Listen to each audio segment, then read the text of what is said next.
LAWsome by ConsultWebs. Breakthrough insights to build a thriving law firm with your host, Tanner Jones.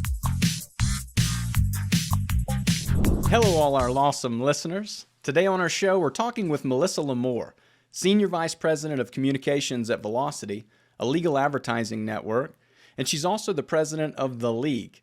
It's a coalition of women uniting all facets of the legal industry, from personal and professional growth to the celebration and the support of women in and throughout the community. Melissa has her Master of Education from the University of California, Santa Barbara, and a BA in both political science and history. She has over 15 years of experience in events and hospitality and more than a decade of experience in business development and project management. Today's topic is around the important conversation of women in the legal field. Welcome, Melissa. Thank you for joining the show today. Thank you. Thank you for having me. Absolutely. It's such an important topic, and I'm thankful that there are people like you who are pioneering this in the industry. I think it's safe to say that the legal profession has historically been dominated by men. However, more and more women are now starting to see hopefully more significant strides within the legal profession. And additionally, I'd say that women are increasingly being appointed to more leadership opportunities and positions within law firms, government agencies, even within the court system itself. So, Melissa, from your experience and what you've seen, what would you suggest to our audience are some of the best practices for creating a more inclusive work environment for women within the legal profession? That's the multi-million-dollar question, right? That's the loaded question. That's a loaded question. But I think that really the easiest and quickest way to get started with that, honestly, is collaboration. You know, gone are the days where women have to compete for one seat at the table. There's a whole new generation of women coming into the industry. And just like you said, you know, it's been predominantly men for a long time. But really, if you look at who's running the offices across the country, many of them are women.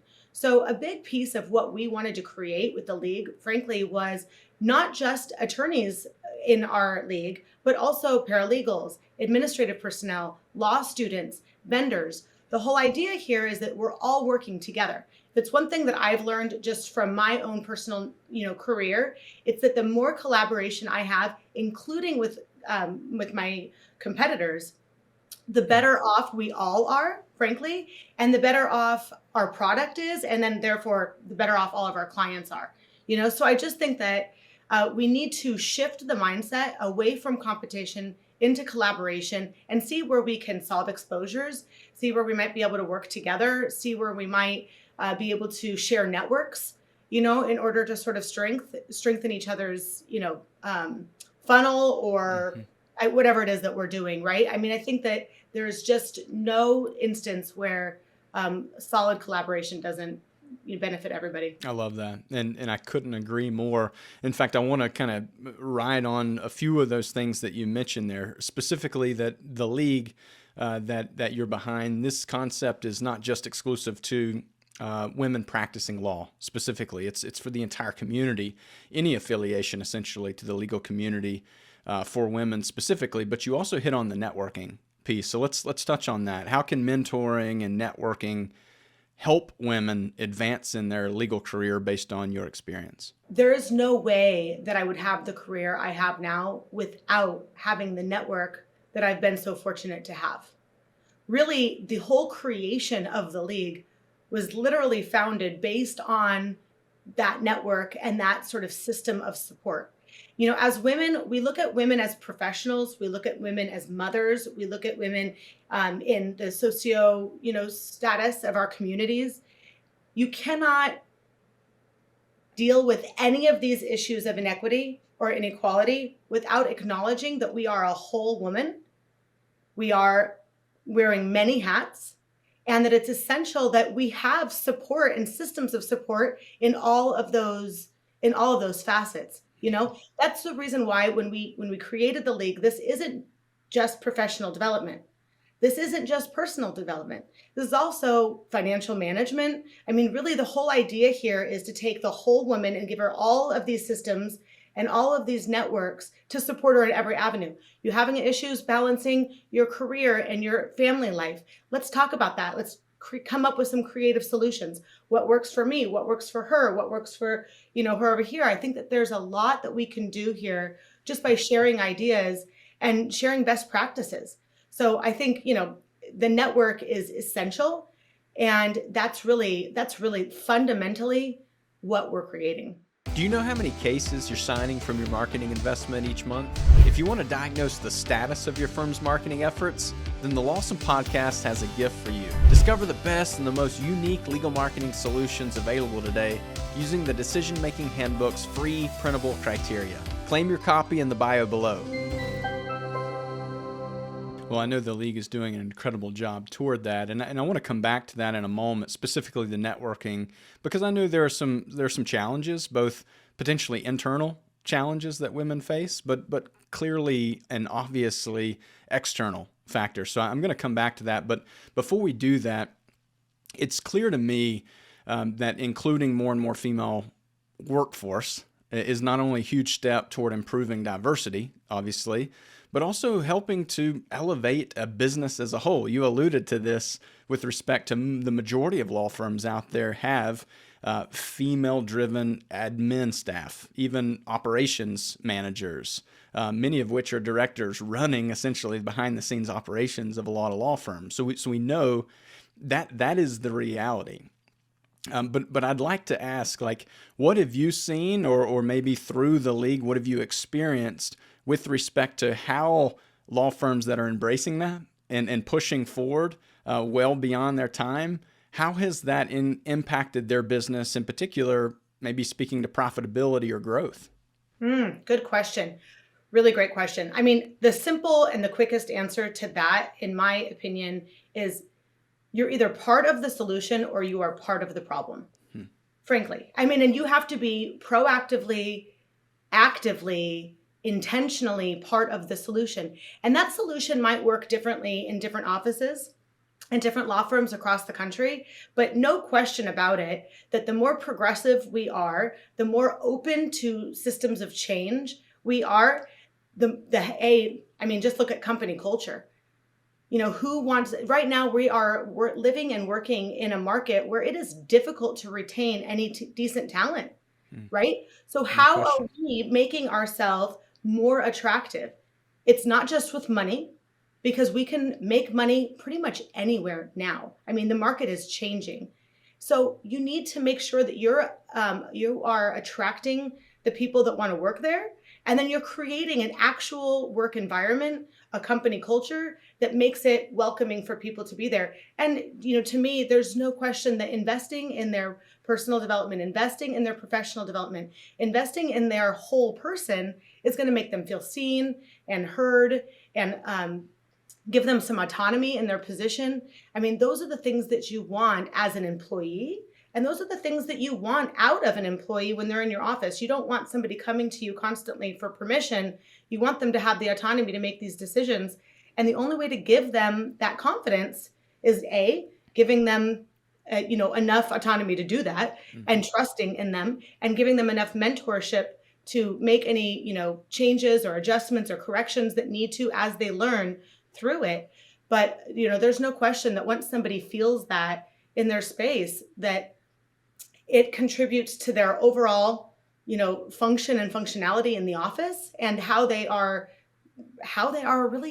doing their work, right? I mean, how happy your employees are directly translate into the product that you're creating, and so you don't want any toxins in there. And I think that that's really critical to just face head on. And again, it's way easier to deal with some of these issues in a proactive way than reactive. Yeah, I would agree with that. Such valuable advice across the board. And I think it's important to note, at ConsultWebs, we've worked with law firms now for 23 years. And so we know the profession, but we also understand the clientele of these law firms. And I find it so fascinating that the majority of people, general consumers, that reach out to a law firm is almost more commonly a female, a mother, a daughter, a sister, on behalf of the loved one, on behalf of the claimant, that's doing that initial investigation and actually taking initiative to pick up the phone and call these law offices. And I want to stress that fact because all too often business owners, we have blind spots. And if you're not actively being observant to identify those blind spots, and just as you've alluded to, making steps, practical steps forward, whether that's in hiring or in operations, to overcome those blind spots, you are limiting your business growth and your potential to help more clients. And Absolutely. knowing that it's almost always the female counterpart of the relationship or the dynamic of the client relationship that's taking initiative, you have a real opportunity to gain invaluable perspective internally from your own law firm in terms of being able to cater to that audience and speak positively to them in a way that ultimately compels them to hire your law office. There are significant benefits to being able to take this very seriously and take the steps, as you've said, to really get past what we've lived through for decades and decades. Would you agree or have any feedback on that piece? Oh, 100%. And I mean, if I could even, everything that you said, and then I would, there's no question that women are natural connectors, communicators. There's this authentic connection that needs to happen when it comes to our clients, right? They're not familiar with this process, and the whole legal process, and law firms generally are really intimidating to sort of the average person. I mean, even if you're like, no matter where you are in the community and the society, I mean, we're sort of spoiled because we're surrounded by law firms and attorneys all the time. So maybe we become we become used to the jargon and, the culture, but it's super intimidating for pretty much everybody not in the legal space. So I think really reminding yourself of that and coming back to purpose. What are we doing? Who are we serving? And why? And when that person calls into your firm, they should feel that. Because as soon as they feel like a number or like they don't matter, they are not going to want to give you, to your point, their loved one. They're not going to feel like their loved one is safe in your hands. They're going to feel like just part of this system. And that is fundamentally opposed to who we are as humans. We want that connection and that representation. And when somebody has faith that you as a firm are really representing them and you really have their best interests at heart, they'll probably give you the most slack out of anything, right? I mean, but again, it starts with that initial call.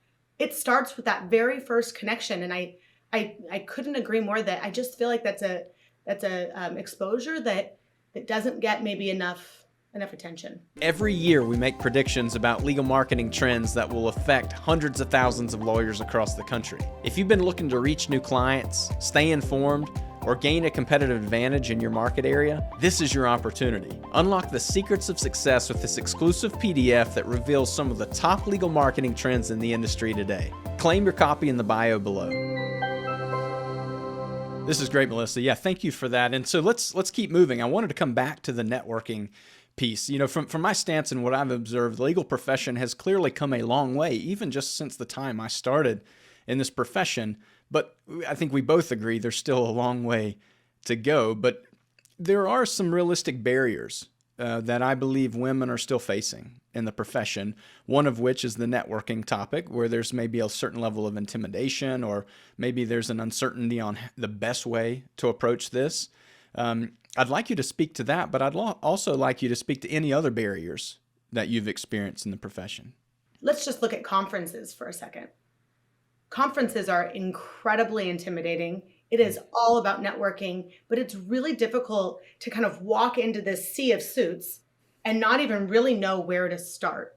So I think, first of all, you need to know what your objective is. Why are you going to this conference? And then I think it's helpful if you have a mentor or one contact person, and I'll touch to that in a little bit on how the league will help with that. But, for instance, at National Trial Lawyers in January, we hosted morning walks on the beach every morning, 6 a.m. And, we saw that group start at 5 or 6 women to 10 to 15 women. And over the course of the multiple days, we had women that didn't know one person at the conference that then were able to make some connections, and then those connections were able to make some introductions. And even if it's just recognizing a face across the bar or across the room or across the happy hour or the dinner or whatever you're at or attending, it just helps give somebody a little bit extra confidence and sort of a home base to just sort of check into. I think that we need to be our own advocates. There's no question that women are constantly telling our family members and our children to speak up for themselves and, know what they want and, go after it. I think women need to follow their own advice sometimes and really take a hard look in the mirror and say, that they know what their superpower is, know what your unique ability is, and don't be afraid to ask for what you want. People don't know how to make connections for you if they don't know who you're trying to connect with. Right? People don't know how to help you get to your goal if they don't know what your goals are. Right? So it's finding that maybe safe space, that person showing up for yourself and showing out, attending those walks, attending the networking happy hours, showing up to the league's connection sessions, reaching out to us at the league, letting us know, in our membership, when you become a member, there's a whole questionnaire about what you need from the league. And if what you need is sort of that starting point, that person to sort of take you in their wing and meet up with you at a conference, meet up with you, before a meeting, we can make that happen for you. But we have to know what you need and what you want, So I think self-advocacy really sort of encompasses the whole thing there. And I think that's, the very first next step that, we should all be taking. Hiring an outside marketing agency can take your firm's business truly to the next level. But having to compare and contrast different legal vendors out there can be a rather overwhelming and complicated process. So we'd like to help you with that. That's why we've created this free digital vendor checklist. It's going to give you the tools and, more importantly, the confidence needed to truly evaluate and vet the potential vendors out there. It's going to help you understand specifically their legal marketing expertise, team qualifications, what they can and cannot do, types of services they offer, and expectations of those services, proof of success. Have they been there before? Have they helped other similar law firms like yours? And arguably, more importantly, your digital ownership rights related to working with them and what you own or do not own. Claim your free printable checklist in the comments below. So many practical suggestions there that I think our listeners can really take and run with. And it starts with knowing the objective, as you said. I think that's often a missing piece before someone attends these events, is really considering, what is it? What's a goal? What's an objective that I wish to accomplish in going here, and being clear, writing it down. It gives clarity, and it knows, it drives the what and the when on the ask, just as you alluded to. Would you say any other barriers that you would speak to that you think would be worth sharing with our listeners? Well, it goes without question that there's a whole, one of the things that we talk about at the league is being solutions driven, right? I was really, really careful, and we were all on the board very, very careful when we came together to say, okay, this isn't a session. This isn't an organization where we're going to focus on what are the problems of the past. Mm-hmm. This is, how do we create solutions for the future? Okay, we want more women in speaking opportunities. How do we get them there? How do we know who they are? How do we put them in the line and the right communication and connection to the person who can put them on the stage to speak to those things? We want more women in leadership. How do we get them the skills and the experience that they need in order to qualify for those positions in leadership, and they don't just become sort of a token person, right? And that they are really respected because of that experience. How do we create mentorships that are really fundamentally aligned, where it's, like I said in the beginning, there are law students that, want to become attorneys. There are also paralegals that want to become attorneys. There are also administrative personnel that want to become paralegals. So how are we creating sort of a network within our offices and within our ecosystem saying, hey, where do you want to go? It doesn't mean that it has to be something that we all have to sort of set a hard line to or to create, a real linear path to, but it's sort of, what are the options that you're entertaining and that you are that you're interested in. And then again, being that activist and speaking up and out and saying what you want. So I think that that's, you know, it's hard to say what's the other barriers, because again, I think we all know what a lot of the inequities that exist in our space. And that's voice, and that's positions of power, that's positions of leadership, that's, equity partnerships even. I mean, we really getting more women in those funding positions. I think that there's a lot of barriers here, and the key solution to those barriers, I think, like we said earlier, is the network and also those connections, but also the experience and the mentorship. Hey there. Perhaps most don't associate lawyers with the social media platform TikTok, but I would encourage you to think again if that's you. The reason being is TikTok is now the #1 most engaging social media platform on the market. It presents truly a lucrative opportunity for lawyers who know how to use it and use it effectively. If you're interested in leveraging TikTok for your law office, grab the free resource in the comments below.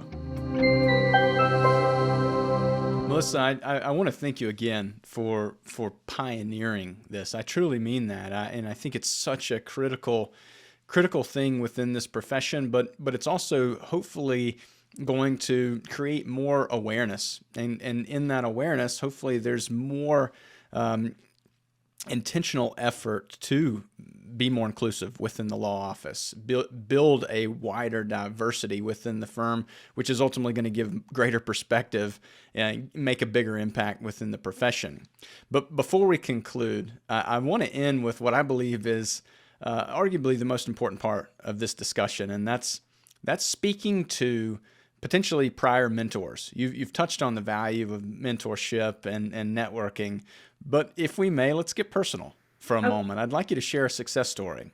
Is there a woman that you admire that has made a big impact on you personally, or where you've seen them make a great impact within the legal industry? And would you care to share that example for our listeners? Oh, yes. I mean, without question, it's Julia Metz.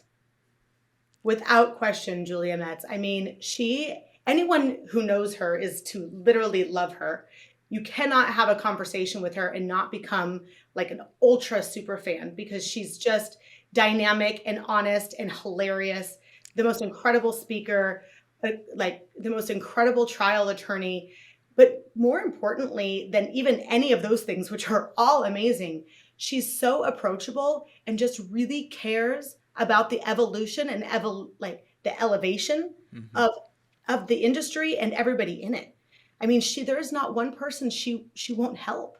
I mean, I want to say that, and then she just gets bombarded with with messages and things, but she speaks all the time. And I would say that I would encourage anyone that if you ever see her name on a panel or in a keynote spot, to absolutely attend one of her sessions. She's just so inspiring. I think that as an industry, we look at what motivates us, what gets us to the next benchmark, but something more powerful than all the motivation in the world is to be inspired.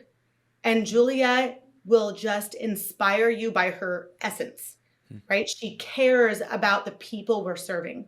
She cares about the attorneys in this space.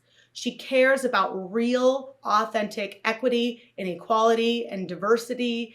She really is just one of those women that's like, you just want her in your corner. She's on our board as well. And she and I work together on all sorts of content-based initiatives.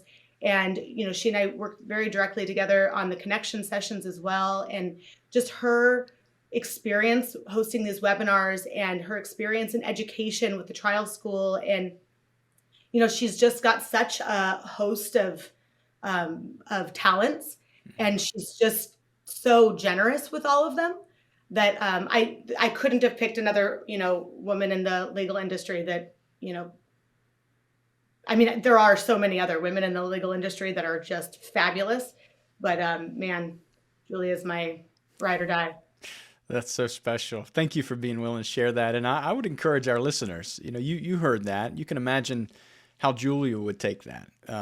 We're all encouraged by hearing that feedback, but she in particular would be so encouraged by that. And so embrace that. Find an opportunity to acknowledge someone in the legal profession, a female in particular in the legal profession that has supported you in your own business growth or in your own career, take time to acknowledge it. We all need to hear that. And I think that would make a big impact toward doing exactly what you're here to do, Melissa, which is just building awareness around this and ensuring that we're making progress and not stepping backwards. So thank you again for doing this interview with LAWsome. Is there anything, and just as you wrap up here, Melissa, anything in particular that maybe I didn't ask that you would have wished I would have? Not really, other than I would say that we need to follow this up with a call to action for all of the listeners. And this isn't just for you listening. This is for anyone in your office. This is anyone in your firm or in your company, anyone that you know that's in law school. The league works the broader the network gets and the more people we can help. That's literally how the web, becomes strongest, right? So you must get to the website, theleague.law. You must join. It's a donation-based membership at this point. And, we really encourage you to reach out and let us know how we can help you, how we can help your offices, how we can help your colleagues. And, as we're building this, we're tailoring it to what our members need very specifically. And we can't do that unless we know what you need and you reach out, right? And so I think that's the biggest thing here. The biggest responsibility that we all have is to show up and then let us know if you have something specific that you can offer or share to the league. If you already have a women's organization that you're organizing or that you're working with within the industry, we want to support you. We want to be part of every women's organization in this industry. And they're all part of the league. So I think that's a really big point that I definitely also want to make, because everybody has sort of their specific focuses, right? And what they're doing for their individual, groups of women in our community. And the league wants to support all of them, literally all of them. So if you have an event, let us know, let us support you. If you're having a conference, let us know, let us support you. If you're having a webinar, let us know, let us support you. If you're having an in-person anything, let us know and let us support you, because that's what we're here for. Thanks again, Melissa. Thoroughly enjoyed the discussion. Thank you. LAWsome by ConsultWebs with Tanner Jones. For show notes, links, and info, go to consultwebs.com/podcast. Be sure to subscribe and leave us a review. Watch for the next LAWsome episode to discover more breakthrough insights to build a thriving law firm.